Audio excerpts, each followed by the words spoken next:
Welcome to the Astrocast.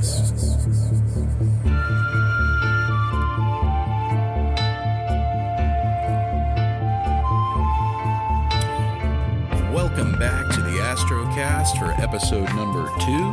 I am your host, Rue, and I thank you very much for joining us this week.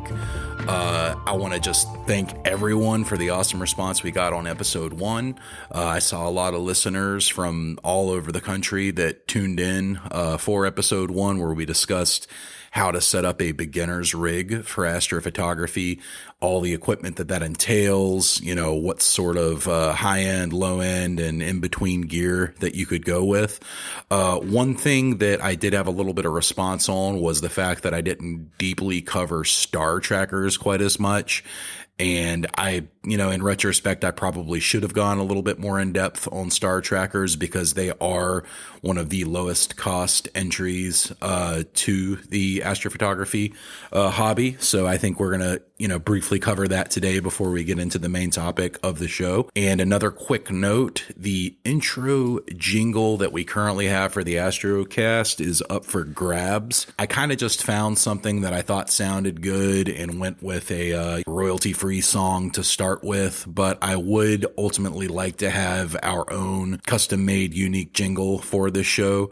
Maybe it sounds a little bit spacey, maybe a little techno sci-fi kind of sound to it. So if you or anyone you know produces music and they might be able to make that jingle for me, please send me an email. That would be rue@qcrue.com, and I would love to discuss that, and maybe we could find something that works great and it can be the the new jingle for the show. So all that being said, we're going to take a quick break, and when we get back, we'll discuss star trackers briefly before we get into the meat of today's episode.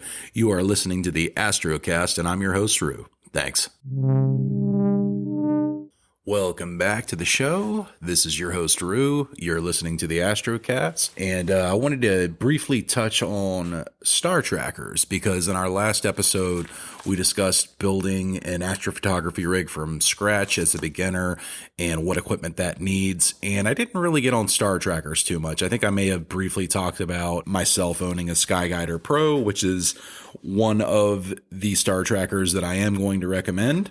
So there's two different star trackers that are more, low cost when compared to their more expensive equatorial mount brethren. And the two that come to mind are the Ioptron Skyguider Pro and then the Skywatcher Star Adventure 2i. So these are both right ascension only star trackers. And what that means is they do not track in 2 axes, but only one, which is right ascension. And right ascension, if you don't know, is basically the rotation that you see the stars appear to take overnight.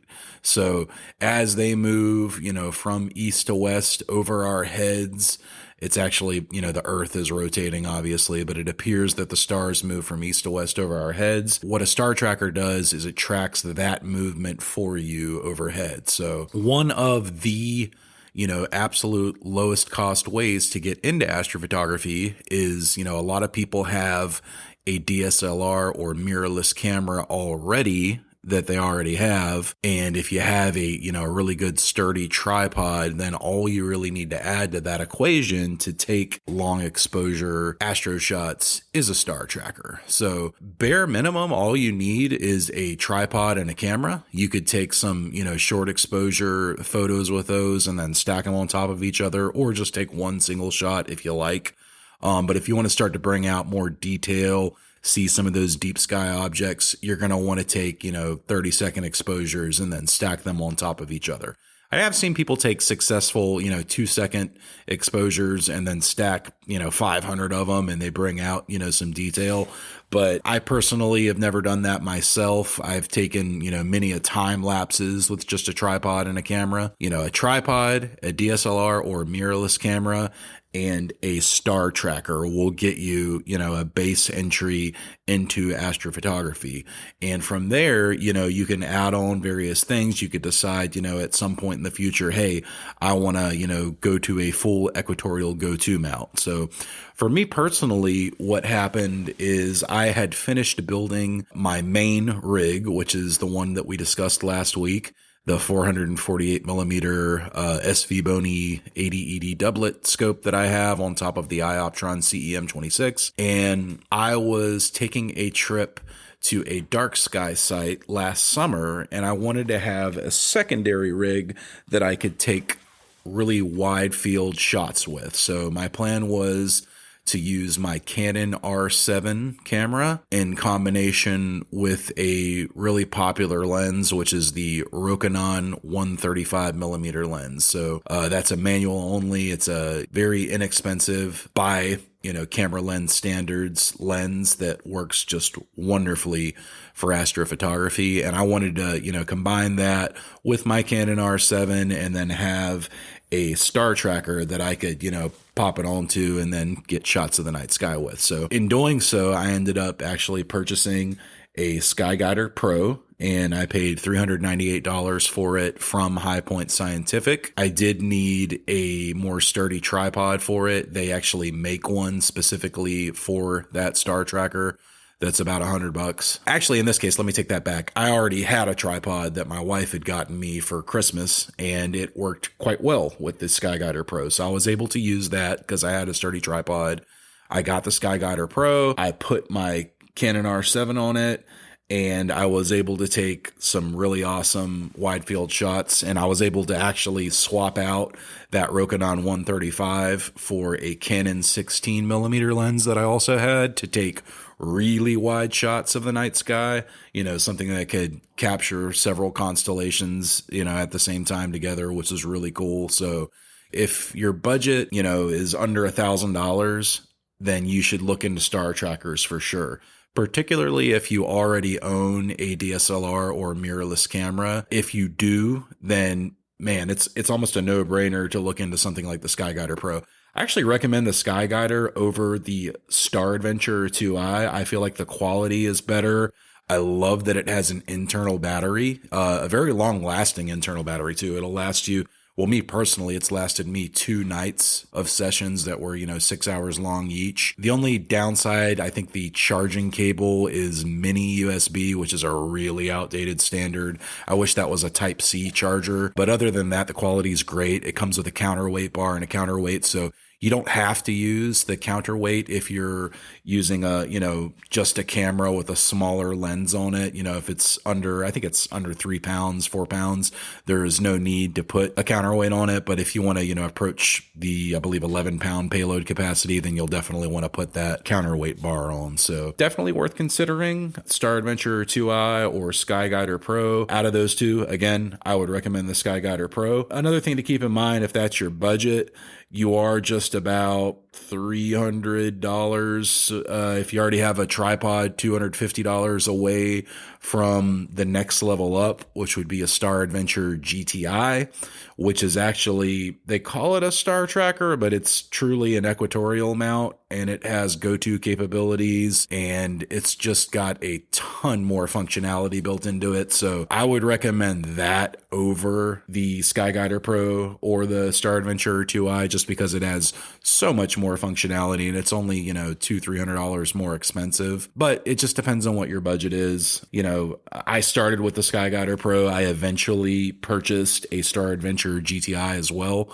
So, in total, I have 3 astrophotography mounts. I've got the CEM 26, Star Adventure GTI, and a Skyguider Pro. So they all have their own uses. They all have their own pros and cons. The Skyguider Pro is just so portable. I could take it anywhere with me. It's just, basically a little cube that I can throw in my bag, and it's good to go. Whereas the, Star Adventure GTI, while it is small, it's not as small as the Skyguider Pro when it's all packed down, and I pretty much have to have a counterweight with it because I do put a bigger load on it, but I can auto guide with it. I can, set a much higher focal length on it. I can use go-to capability. I actually run an ASI Air Mini on that device. So, everything can be ran right through my phone or tablet, which is super cool. So that's about it in terms of star trackers this week. I just wanted to, take a few minutes to cover that since we didn't get too in depth on it last week.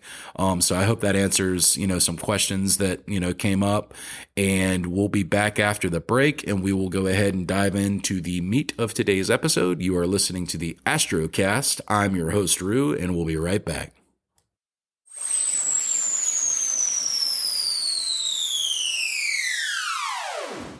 Welcome back to the Astrocast. I'm your host, Rue. Thank you again for joining us this week. Today, what I would like to discuss is something that is very near and dear to me and to many astronomers that I know as well, and that would be dark skies. So, unfortunately, if you live in the United States, you are among the 99% of the population that lives in a light polluted sky where the Milky Way is not visible to the naked eye.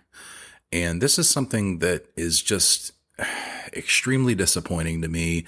And what boggles the mind is light pollution is the only type of pollution out there, well, next to sound pollution, I suppose, that is completely reversible and instantly reversible. If all we did was turn off our lights, once, for new moon, perhaps, everybody would be able to see the Milky Way with their own eyes. The ancients had such a better view of the night sky than we ever did, and perhaps that's why there was, so much amazing work that came out of that period of time, because when they walked outside and looked up, what they saw was breathtaking compared to what the average person who lives in the suburbs of the United States sees today. Me personally, I grew up in an area that had relatively dark skies, and I'm going to discuss the Bortle scale, which is a rating scale that tells you how dark the skies that you live in are. I come from an area in Charlotte, North Carolina currently that is a Bortle 6 and borderline 7. So, by no means is it a dark sky site, but, I do the vast majority of my astrophotography from my front yard in Matthews, North Carolina. And it really stinks that I can't see the Milky Way with my own eyes from my front yard. Now, that being said, I am quite lucky in that if I drive an hour south to our observatory, which is the Gale Rigsby Observatory in South Carolina, which is the home base for the Charlotte Astronomers Club that is ran by a friend of mine by the name of Rick, who I hope to have on the show one day, but that's a topic for another time. I am able to see the Milky Way, and it's quite incredible. So to give you a little bit of a background, after I got into astronomy post-pandemic and really started paying attention to the night skies, I pretty quickly realized, the light dome coming from Charlotte and the light dome coming from Concord in the area that I was in was just, really disappointing. And the more that I looked at the stars and the more knowledge that I gathered, the hungrier I became for seeing those truly dark sights. So I wanted to take a trip over the summertime to somewhere very dark, and I did that. So me and my oldest friend in the world, his name's Chris, we decided that we were going to, pack up and take a trip out to our very first Bortle 1 dark sky site. And we did that. We did it in June of last year. So about, 8 months ago now, we took that trip. And I have to tell you, it was nothing short of a spiritual experience, seeing the Milky Way for the first time. It was completely and utterly breathtaking. I think when we first got there, I had a hard time even setting up my telescope because my jaw was just, resting on the floor while I was staring up into the night sky. I was just completely in awe of it. Here I was 38 years on the planet Earth, and never had I seen the Milky Way. And it made me think instantly about how many people are out there that will never have the chance to see the Milky Way. They might not think, hey, I should take a trip out to a dark side, or perhaps they are at a dark sky site and it just doesn't occur to them to even look up. I can tell you after thinking back on it, I have made trips to places that are very dark and very remote when I was growing up and in my 20s, and it never occurred to me to just look up at the night sky and see what's up there. Had I seen the Milky Way back then when I was, 12 years old out in Utah in the middle of nowhere, I probably would have just thought it was a little cloudy out, honestly, because I didn't know what I was looking for. But anyway, so we made the dark sky trip out to the, Bortle 1/2 site. It's Bortle 1 if you were facing southeast, and I would say Bortle 2 if you were looking to the northwest. So basically the Milky Way overhead, though, was incredible. And the difference between seeing the night sky in a place like that versus a place like where most of us live, which is, the suburbs outside of a major city, is just, I hate to use the phrase night and day, but it truly is night and day. It was unlike anything I'd ever seen. The number of stars that you see overhead in the night sky is just breathtaking. When you look directly overhead at the zenith, which is the spot that is directly overhead when you're looking up at the night sky, it's so dark. It's a dark unlike anything you've ever seen. And it looks like a million diamonds have just been thrown onto a black velvet blanket, and they're just glistening up there under the night sky. And you can see so many more stars than you could ever possibly see in an area like Charlotte. And it took my breath away. So we ended up spending a total of 3 nights there and loved every minute of it. We got very lucky with the weather. It wasn't windy out. The first night, I remember there was a really big storm, and, we had a hotel room that was about 2 hours drive away from the actual dark sky location where we were setting up. And both of us were like, should we even go? I'm not sure. The storm's really bad. And we didn't want to be isolated out in the middle of nowhere, if it was going to be thunderstorming all night. But lucky for us, we said, nope, we came for this one thing. We're only here for 3 nights. Even if, we get stuck and it just rains all night, we're going to at least try. So we went. It took us about, 2 hours to get there. And once we arrived, we were quite blessed in that, the storm had passed, and we looked up and there it was. And it just looked so incredible. The first thing I noticed was the place where the Milky Way splits. It appears to converge from 2 separate Milky Way areas into one, and that continues to go directly overhead all the way up to the zenith and then all the way back down to the other side of the horizon. And it's just, gosh, it was so beautiful. I had tears in my eyes when I was staring up at it. And all I could think to myself was, man, it's so disappointing that other people don't get to see this with their own eyes. And why I'm talking about this so much today is I want to really encourage any of our listeners that have not made a trip to a dark sky site to really truly try your best to make that trip. I know it is not easy for everyone to do, but I would be willing to bet that most of us, are probably within a few hours drive of at least a Bortle 4 site, and you can see the Milky Way from a Bortle 4 sky. So it won't be as breathtaking as what I saw out in a Bortle 1.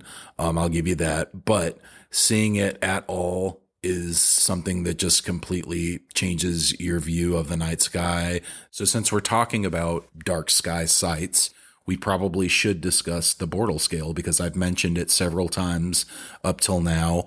And I'm thinking that some of you may or may not know exactly what I'm talking about when I'm referring to the Bortle scale. So what the Bortle scale is it is a scale based on the numerical values 1 through 9, where 1 is the absolute darkest, best skies that you can have, Chile at, 4,000 feet elevation, that kind of dark sky site, all the way up to 9, where that would be you're in the middle of Manhattan and Times Square, and there's just so much light pollution that all you can see maybe are the brightest planets, and that's about it. Most of us, I like to think, are living somewhere between the 5 and 7 range. Suburban skies are technically 5, but most of the places that I see in the suburbs are closer to 6 or 7. And me personally, like I said earlier, I have about a 1-hour drive to get to a 4,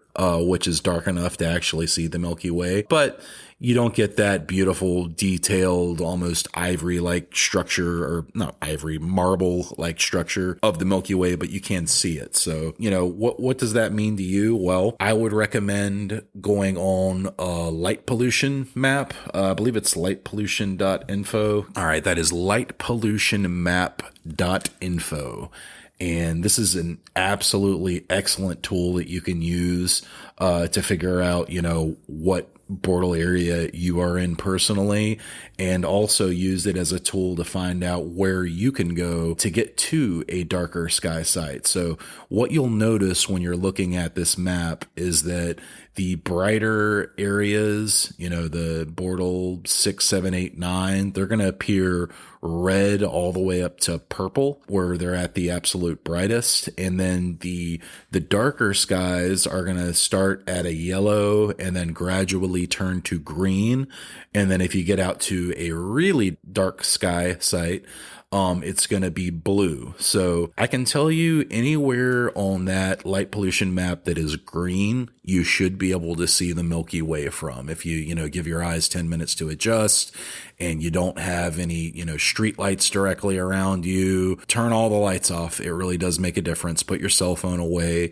And if you're in one of those green areas on that map, then you should be able to see the Milky Way. So I would encourage any listener that has not seen it with their own 2 eyes to, take yourself, grab a friend or a family member, and just, go during new moon. This is something we'll discuss here in a moment. And you want to take a trip out to that dark sky site.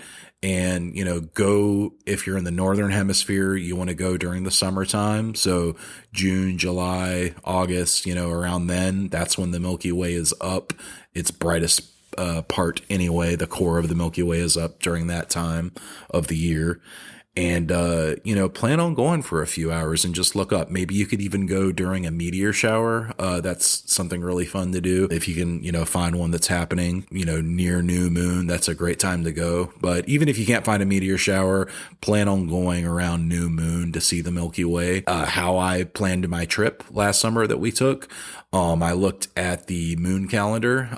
There's several online that you can find. I actually have a printed poster that I keep up on my wall that shows the phases of the moon throughout the year. The moon cycles in 28-day increments, so it does not match up to our month. So, that it slowly changes over time. But new moon, every 28 days it happens.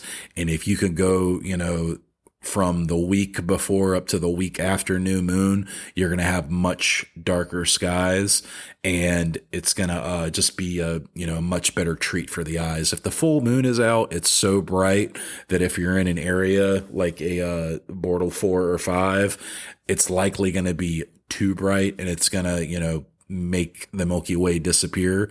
It is very faint. It's a delicate white color, and moon glow is extremely bright. So it can kill, any visuals that you would have of it. I can't say from a Bortle 1 site what it looks like when a full moon is out, but I would be so disappointed if I got all the way to a Bortle 1 and it was full moon. I think that would break my heart. So don't ever do that. If you get a chance to go to a Bortle 1, make sure you do it during new moon. I would challenge any listener this upcoming summer, like I said, June, July, August, look at your calendar, look at the moon calendar, and find out when you can go and see a dark sky with your own eyes.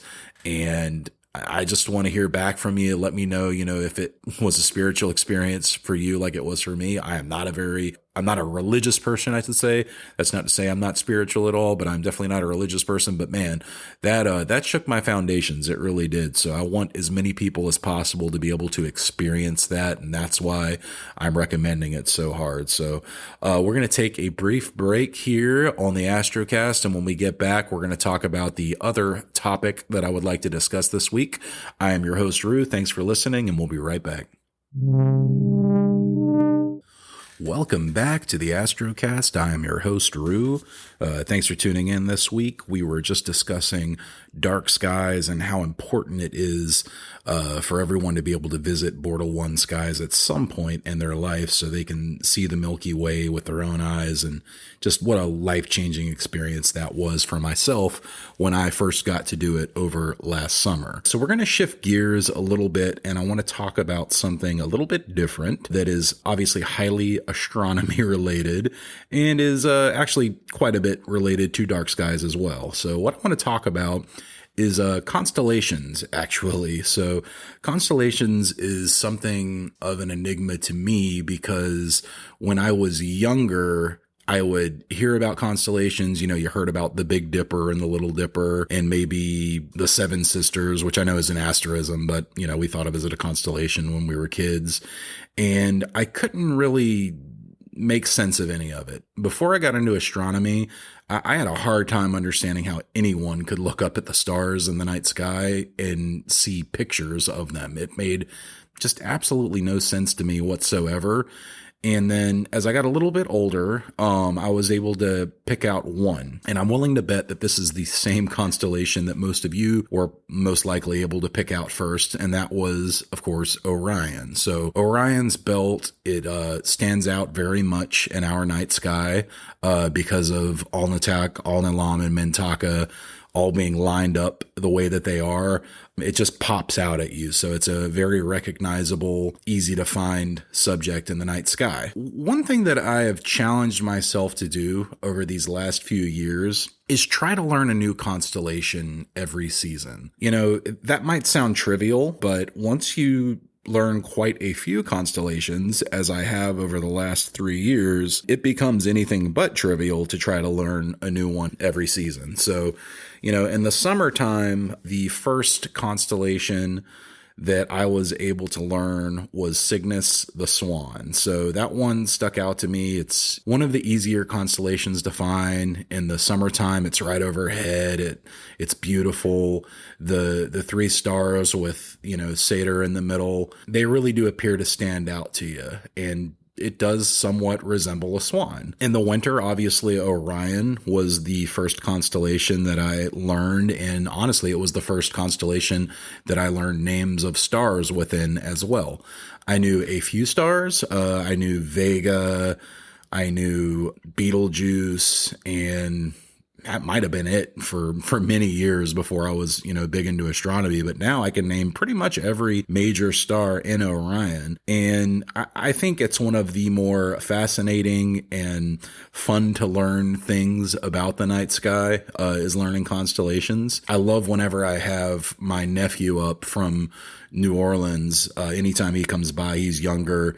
He looks up to me, so he loves anything that I'm into. So I'll drag him outside and I'll show him a constellation and tell him what it is. I really enjoyed, after learning about Orion and memorizing some of the stars, you know, Betelgeuse, Bellatrix, Rigel, Alnitak, Alnilam, Mintaka, so on and so forth. I love the painting of the winter night sky. And it's a scene that we all see, you know, time and time again as winter comes.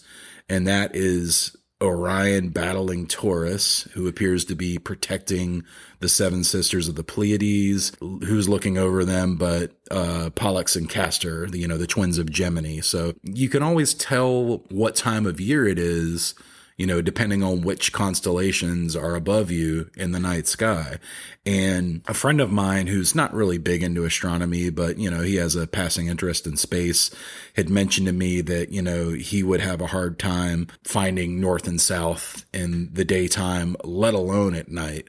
And I was sitting there thinking to myself, and I was like, I know the sun obviously rises in the east and sets in the west, so you can find north or south, depending on what time of day it is, fairly easily. But for more specific directions, as far as, north, south, west, east, northeast, southwest, etc., I think I could find my way around in the night sky a heck of a lot better than I could by just the sun, because Polaris is always super easy for me to spot now that I've been doing this for a few years.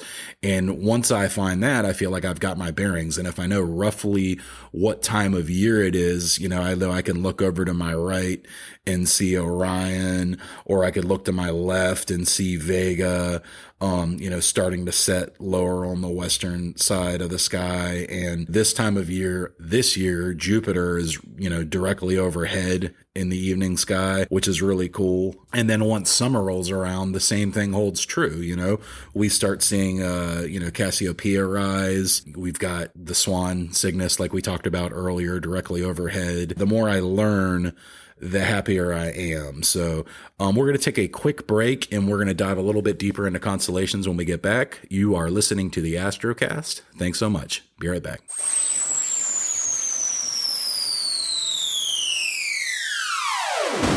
Welcome back to the Astropod. Thank you for joining us today. My name is Rue, and before the break, we were discussing constellations and how we can go about trying to learn new ones every season, which is something that I found particularly fun to do over the last couple of years. As we do astrophotography, we all know that some seasons are better than others. A lot of friends of mine love summertime when it comes to astrophotography because you've got the core of the Milky Way out and all of the wonderful targets that go with it. Obviously, wintertime is great. For me personally, I think winter might be my favorite season for astrophotography because my favorite constellation, Orion, is out at that time. And I love shooting Orion. I love shooting the Rosette Nebula and all the other awesome targets that we have available during that time of the year. However, with that being said, for someone like me who only owns, wide field refractors, spring is not the greatest time in the world to do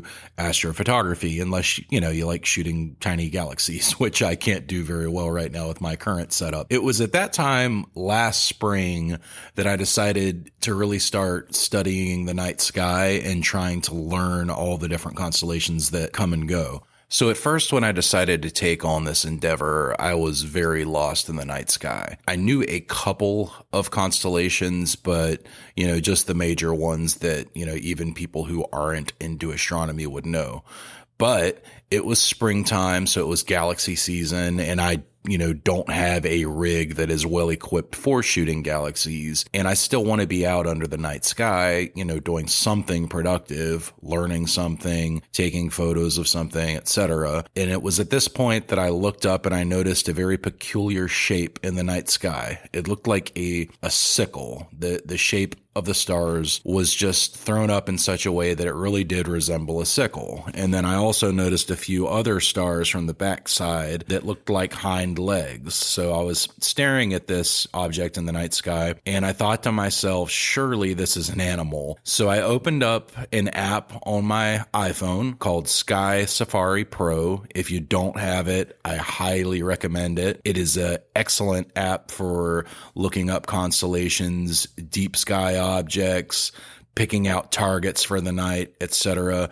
There's a lot of apps on iPhone and Android that you can use, but I personally prefer Sky Safari Pro. So I pointed my phone up at this constellation, and it was, of course, Leo the Lion. I was just kind of blown away by how much the shape of stars that I was staring at resembled the actual animal. And I decided at that point that I understood completely why the ancient people picked out the names and animals, objects that they did to name these constellations, because they truly do resemble what they are named after. And as silly as that sounds, and I know that kind of sounds like a duh moment, all I could do was think back to my, 8-year-old curious self who would stare up at the night sky and wonder, how on earth do these people come up with these names? And what do you mean this looks like a hunter? What do you mean this looks like a snake? What do you mean this looks like a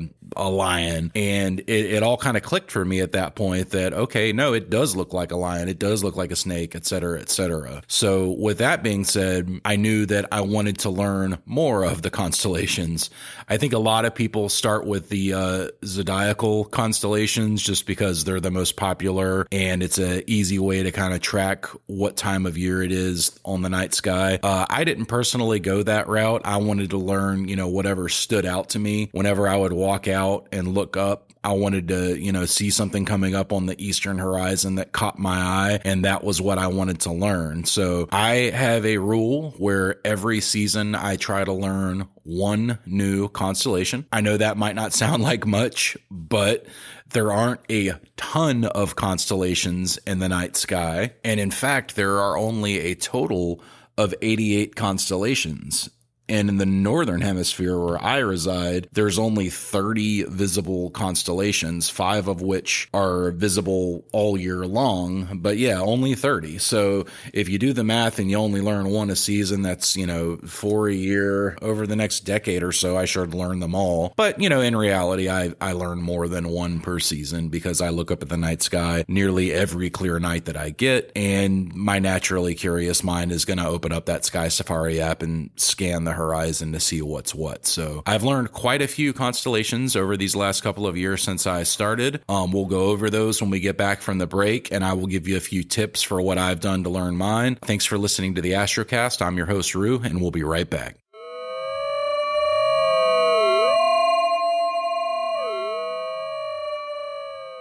Welcome back to the Astrocast. I'm your host, Rue. Thank you for joining us today. We're discussing constellations and how to go about learning them. And I figured we could start with just a basic premise, which is, which season is it when you're looking at the night sky? So if you're brand new to astronomy, you may or may not know that certain constellations are not visible at certain times of the year. So depending on if you're in the northern or the southern hemisphere, north of the equator or south of the equator, that will determine what is visible for you during, any time of year. So, and just generally speaking, let's say for our purposes that we have 12 hours of day and 12 hours of night. If you can picture this and then picture the equator, you could imagine that in 12 hours in the winter, you have this portion of the sky. And then in 12 hours of the summer night, you have that portion of the sky. For me, I feel like the winter constellations tend to stick out a little bit more. My brother once said to me, nothing stands out quite as much in the night sky as Orion. And I tend to agree. Orion's belt is something that is very easy to spot in the night sky, just the way that Alnitak, Alnilam, and Mintaka line up perfectly one after another. It's extremely visible. And you also have Sirius in the area, which is the brightest star in our night sky. So it's just a very visible constellation. And I think it's one that most of us start with. So in that particular part of the night sky, I tend to picture an image in my mind when I'm looking at it, which is, Orion fighting Taurus and then kind of all the spectators that are around in the area. So if we start with Orion, obviously you have Betelgeuse, Alnitak, Alnilam, Mintaka that kind of make up the bright stars right in that area that make it easy to spot. And then directly to the right of Orion is going to be Taurus. If you start with these two constellations, you'll quickly see all the others kind of fall into place. You have the Pleiades behind Taurus, or kind of in the middle of Taurus.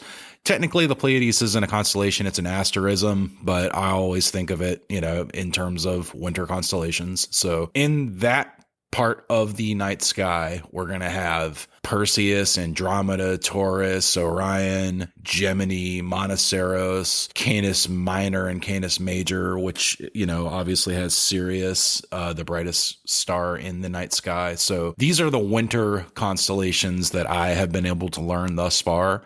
Again, I started with Orion and kind of built around that and slowly discovered more and more as I went on. Now, as far as the summer constellations are concerned, I still have a little bit more to learn. Thus far, I have learned, Cepheus, Auriga, Cygnus is a big one that stands out, the swan. So in the middle of the summer, Cygnus is going to be directly overhead, which is just a beautiful sight to see, and it does really resemble a swan. We have Cassiopeia, of course, which was one of the first constellations that I learned as a child, but I didn't know that it was Cassiopeia.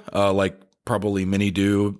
We thought of it as a W or the mountains in the night sky, as it kind of resembles a mountain range. And then, of course, we have Hercules, Ophiuchus, which is a really beautiful constellation near the core of the Milky Way, which also includes one of my all-time favorite nebula regions, which is Rho Ophiuchus. Forgive me if I mispronounce that. And then Scorpio, of course. So that would be a pretty much a, long list of everything that I have learned thus far. I still do have some of the smaller constellations to learn, but like I say, I started 2 years ago and I can point any of those out in the night sky. What I would recommend to any beginner would be to download, an app on your phone, find a bright set of stars that really stands out to you, that is predominant on the eastern sky and slowly raising up to the zenith overhead as the night wears on. What I wouldn't recommend doing would be finding something low on the western horizon, like right now in the winter, I guess, not right now, but you could have seen Cygnus, a few weeks back low on the western sky. That's not a good way to learn because it's going to quickly fall below the horizon and you won't be able to see it. So try to start in the eastern sky, view something that's rising and coming up. So that way throughout the night, you can reference it. That's how I learned Cygnus, and that has served me very well. So Sky Map is another one that you can use. It's a lot more basic, but sometimes simple can be good. Sky Safari, as I said, I use the Pro version, which includes just a lot more data, which is great. And then Stellarium, which is probably one of the best planetarium softwares that you can find on PC, makes a mobile version as well, Stellarium Mobile. That can be quite great to use. But again, I've tested pretty much all of the apps for smartphones, and my favorite would be Sky Safari Pro. So that would be my recommendation to you. So that's going to cover constellations. We're going to take a quick break, and when we get back, we're going to finish up this episode with a little bit of discussion around astrophotography. My name is Rue. You are listening to the Astrocast. Thanks so much. We'll be right back.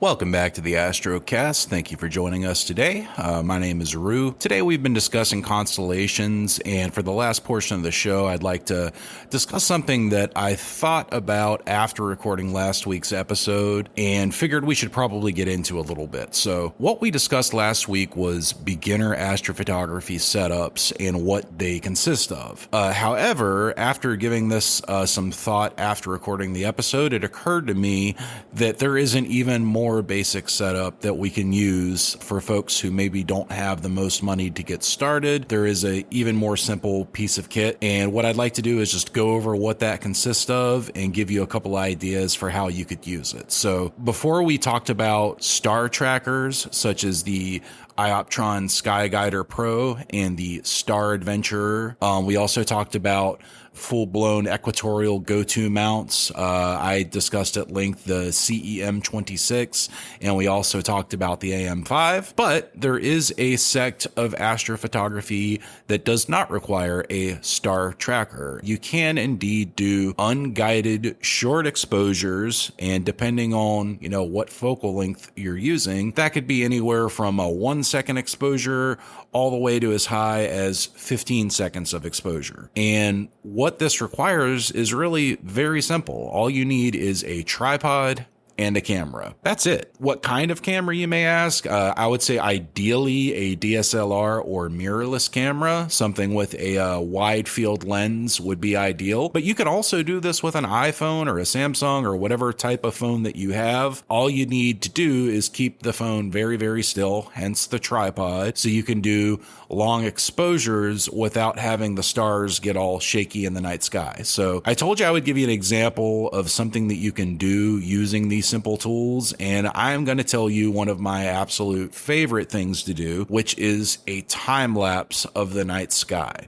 So with just a tripod and your camera, what you could do, I'm going to give you an example using something like a 16 millimeter lens and a Canon mirrorless camera, which is something that a lot of people might have. You could use something like a Rebel T7, I believe is the more recent Rebel camera, or any of the R series cameras that are the mirrorless Canon cameras. So you want to go ahead and set up your camera on your tripod, and you want to put the mode of the camera into manual mode. So from here, there are 3 different settings that you'll want to tweak. And if you don't know anything about photography, I'll try to speak this in the simplest terms I can without getting too in depth on what each of them means, because that could be a whole other episode that we could, talk about. But for now, we're going to talk about the exposure length, or shutter length. We're going to talk about the f-stop of the camera, and then we're going to talk about the ISO. So to get started, if I was using a 16 millimeter lens currently in the winter night sky, I would like to maybe point it in the direction of Orion, and I would like to set the shutter length to 15 seconds. I would make the f-stop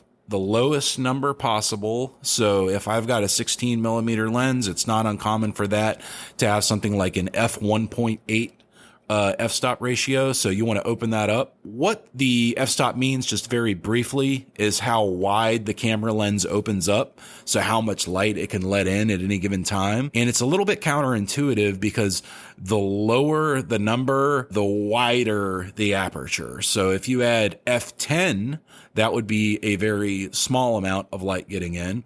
Whereas if you had f2, that would be a very large amount of light getting in. So regardless of which lens you're using, go ahead and set that down to as low as you can get it. Now, you might want to do what's called stopping down the lens, which would be to take it from, let's say, f1.8 up to f2.4 if your stars come out a little bit bloated, and we'll get into that in a moment.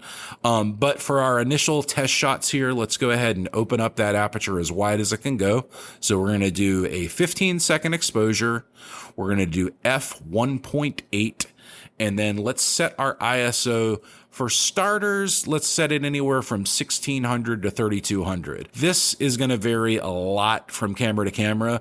Some cameras get excellent results with a low ISO, 400 to 800 for something like this. My Canon R7, I like to go a little bit higher with the ISO. I'll do 3200. If I'm doing Milky Way photography, I might even do, 6400. It really just depends. So for our test though, let's go ahead and set that to ISO 1600 to get started, a 15-second exposure at f1.8. Now what you're going to want to do is go into your camera's menu, and I want you to find a delay for the shutter. So you should have a countdown feature in your camera where it'll either, like a Canon will count to 2 or even 8 before it snaps the photo. And the reason we want to do this is we're going to press that shutter button down, and we don't want to shake the camera while we're taking the picture because we want the stars to be as sharp as possible. So we're going to set a 2-second delay on that shutter from the menu. So go into your menu, find the shooting mode options, and then you want to set it from either, low speed or high speed. You want to set it to delay of 2 seconds. So once we have that done, we should have all of our settings ready to go. We're at ISO 1600. We've adjusted the shutter speed to be 15 seconds, which means that shutter is going to be open for 15 seconds exposing. And we have got that f-stop at 1.8. So we're letting in as much light as possible. So once we've got all that done, I want you to go ahead and focus your stars. You might want to put your camera into manual focus mode at this point. You're going to have to, depending on your camera, you might be able to do it from your quick screen, right on the home menu. You might have to hit a switch on your lens. Some of my Canon lenses require you to, switch it over to focus mode and then adjust. But you should have a ring on your lens that allows you to adjust the focus. And what you'll want to do is zoom in on one of the brighter stars on your screen on your camera, and just, get in as close as you can, like 10x or what have you. And then I want you to adjust that focus ring until you can get that star as small as possible. Now, after you have that done, we've got our delay set up. we've got all the settings correct, and we've got our stars focused, I want you to go ahead and press that shutter button. You're going to hear a 1, 2 countdown, and then boom, it's going to start recording. Okay.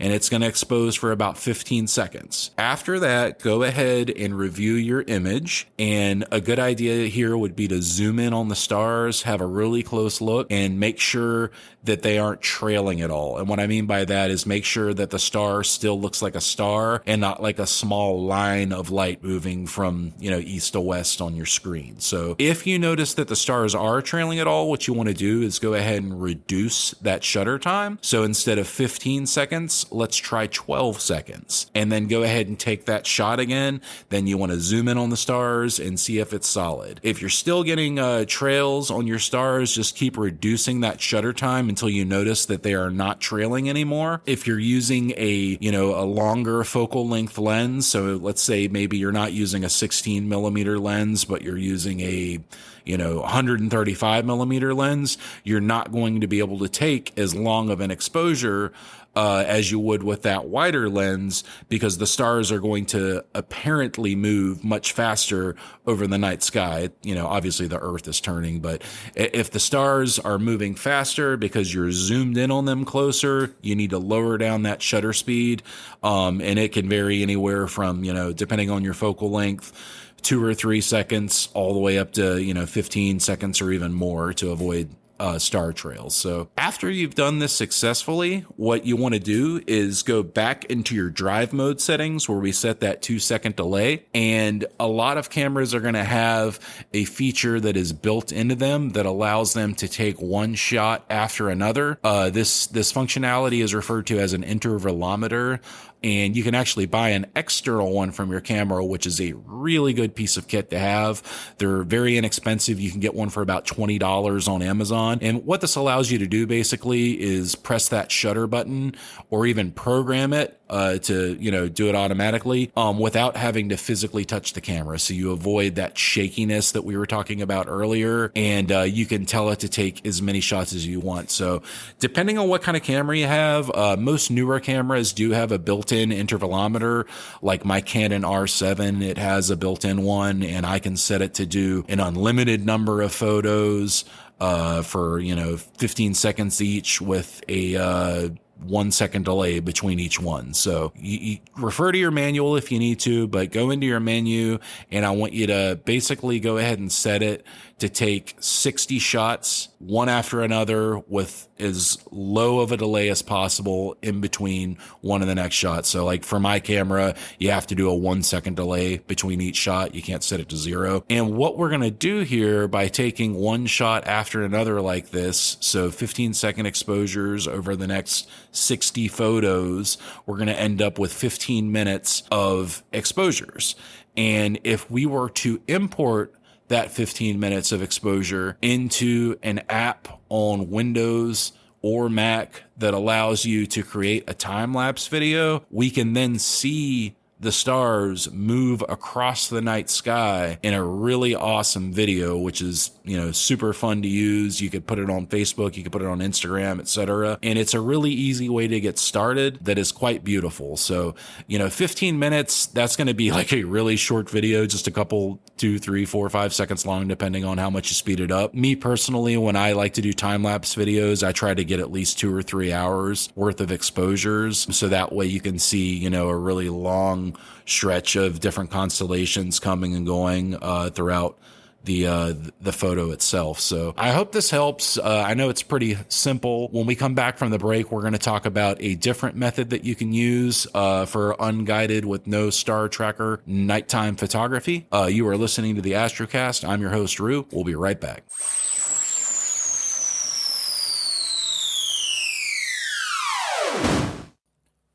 Welcome back to the Astrocast. I'm your host, Rue.